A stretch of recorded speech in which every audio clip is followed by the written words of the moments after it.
अब मैं माननीय राष्ट्रपति महोदय जी से विनम्र प्रार्थना है कि अपने संदेश से हमें अनुग्रहित करने की कृपा करें।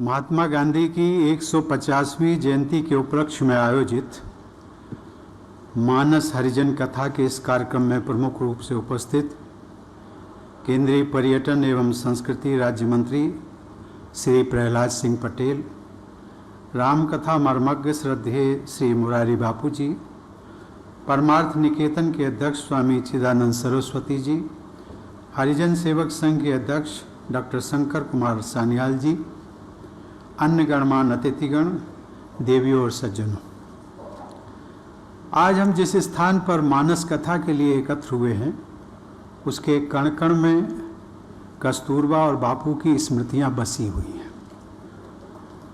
वे इस आश्रम में कई बार आकर ठहरे। इस आश्रम की स्थापना गांधी जी की प्रेरणा से उस समय के समाज में प्रचलित अस्पृश्यता अर्थात छुआछूत की कुरीति को मिटाने के उनके आंदोलन के हिस्से के रूप में हुई थी। अस्पृश्य समझे जाने वाले लोगों को गांधी जी ने हरिजन कहा और उनकी सेवा को ईश्वर की सेवा बताया। केवल बताया ही नहीं, करके भी दिखाया। सेवा की इस भावना से गांधी जी ने 1932 में हरिजन सेवक संघ की स्थापना की थी। इसीलिए समाज के वंचित, पीड़ित और शोषित भाई बहनों व बच्चों की सेवा में कार्यरत इस संस्था के कार्यक्रम में आकर मैं अत्यंत प्रसन्न हूँ। मुझे बताया गया है कि यह संस्था ग्रामीण क्षेत्र के गरीब बच्चों की शिक्षा, स्वास्थ्य और प्रशिक्षण के लिए कई प्रकल्प संचालित कर रही है। मेरे एक सुयोग्य पूर्ववर्ती स्वर्गीय श्री के.आर. नारायणन की शिक्षा भी इसी संस्था के केरल स्थित आश्रम में हुई थी। आज मैंने इस आश्रम में शुरू किए गए गांधी इंटरप्रिटेशन सेंटर और हरि कुटीर को भी देखा।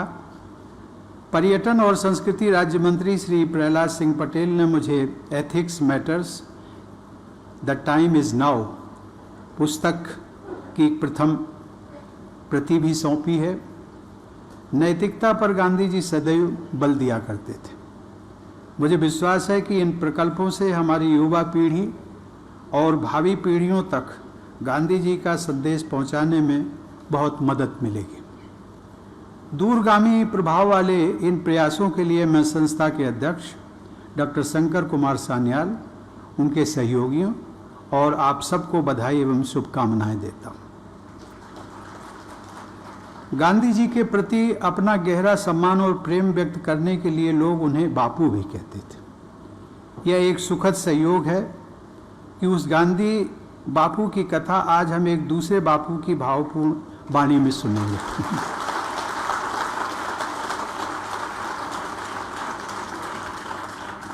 मैं श्री मुरारी बापू को लंबे समय से जानता हूं और मुझे उनके प्रवचनों को सुनने का अवसर मिला। उनके साथ मेरा व्यक्तिगत संपर्क उस समय हुआ जब मैं बिहार का राज्यपाल था। मैंने सदैव महसूस किया है कि उनकी रामकथा हर बार कुछ नया संदेश देती है।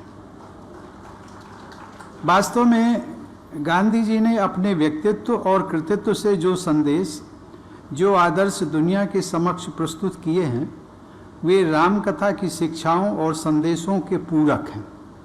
समय और परिस्थिति के अनुसार परिवर्तन करते हुए गांधी जी ने राम के आदर्शों को ही आगे बढ़ाया। देवियों और सज्जनों, कहा जाता है कि हरि अनंत, हरि कथा अनंता, अर्थात राम अनंत हैं और उनकी कथा भी अनंत है।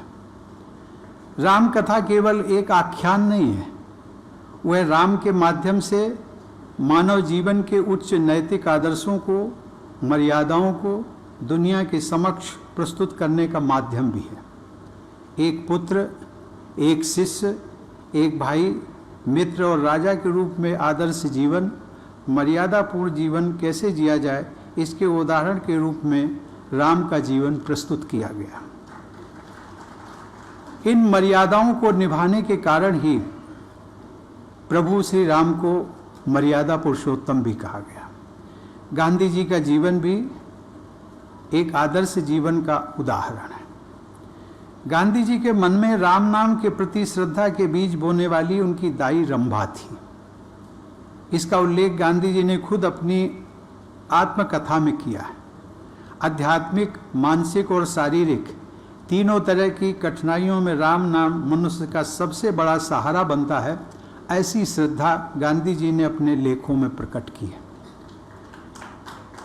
गांधी जी राम नाम को जीवन का आधार और आत्मा का संबल मानते थे और ये भी मानते थे कि केवल राम का नाम लेना ही पर्याप्त नहीं है, नाम जपने के साथ साथ परिश्रम भी जरूरी है। गांधी जी कहते थे, मैं उनके जो उन्होंने कहा था उसको मैं कोट करता हूँ। उन्होंने कहा था कि मनुष्य के विकास के लिए परिश्रम करना अनिवार्य है। फल का विचार किए बिना परिश्रम करना जरूरी है। राम नाम या वैसा ही कोई पवित्र नाम जरूरी है, महज लेने के लिए नहीं बल्कि आत्मशुद्धि के लिए, प्रयत्नों को सहारा पहुंचाने के लिए और ईश्वर से सीधे सीधे रहनुमाई पाने के लिए। इसीलिए राम नाम का उच्चारण कभी परिश्रम के बदले काम नहीं दे सकता। वह तो परिश्रम को अधिक बलवान बनाने और उसे उचित मार्ग पर ले चलने के लिए है। देवियों और सज्जनों, मुझे बताया गया है कि ये कथा गांधी जी की जयंती के दिन अर्थात 2 अक्टूबर को पूरी होगी। उसी दिन हम सभी भारतवासी एक महत्वपूर्ण संकल्प पूरा करने जा रहे हैं। यह संकल्प है स्वच्छ भारत मिशन का। देश की जनता ने लगभग 5 वर्ष पहले गांधी जी की जयंती के दिन यह संकल्प लिया था कि महात्मा गांधी की 150वीं जयंती के अवसर पर 2 अक्टूबर 2019 तक भारत को स्वच्छ बनाने का अपना अभियान मिलजुल कर सब पूरा करेंगे। स्वच्छ भारत मिशन में युवाओं ने, सरकारी और गैर सरकारी संगठनों ने महत्वपूर्ण योगदान दिया है। स्वच्छता के मिशन में उत्कृष्ट योगदान करने वाले ऐसे ही कुछ व्यक्तियों और संगठनों को इसी महीने की 6 तारीख को दिल्ली के विज्ञान भवन में सम्मानित करने का मुझे अवसर प्राप्त हुआ था। गांधी जी के अनुसार स्वच्छता का योगदान स्त्री पुरुष समानता और मानव गरिमा की रक्षा में है। उन्होंने जीवन भर स्त्रियों की गरिमा की रक्षा के लिए कार्य किया। निजी जीवन में भी वे हमेशा इसका ध्यान रखते थे। मेरी भी यही मान्यता है कि बेटियों को, महिलाओं को बराबरी का बल्कि उच्च स्तर दिया जाना चाहिए, क्योंकि इससे व्यक्ति स्वयं भी ऊंचा उठता है।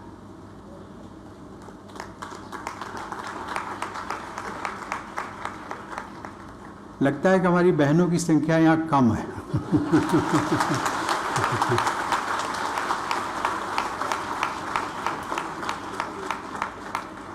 इस मेल डोमिनेटेड सोसाइटी का ये एक मात्र वानगी थी।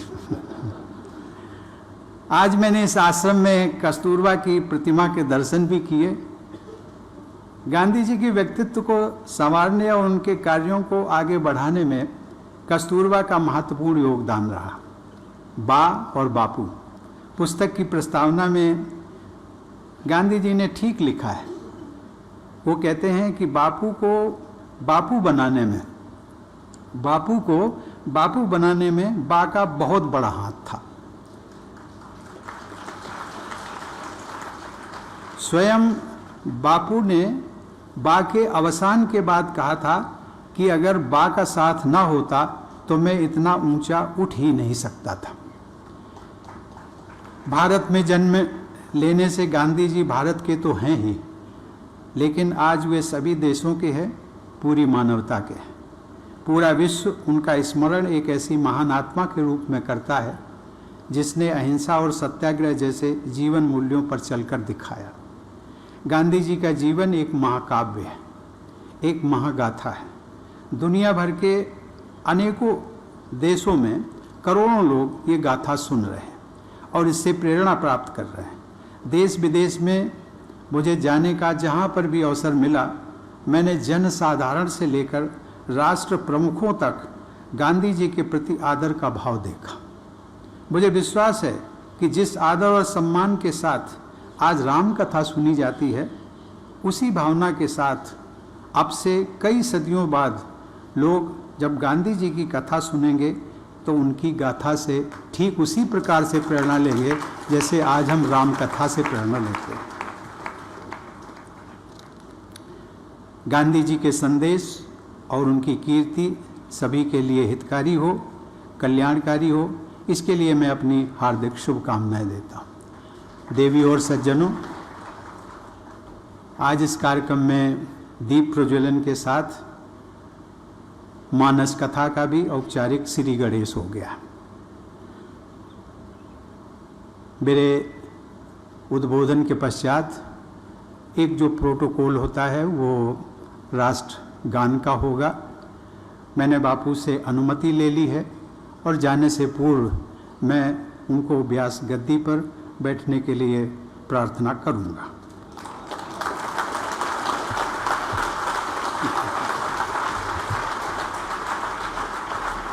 राष्ट्रगान के आदर में हम सभी अपने स्थान पर खड़े होने का कष्ट करें।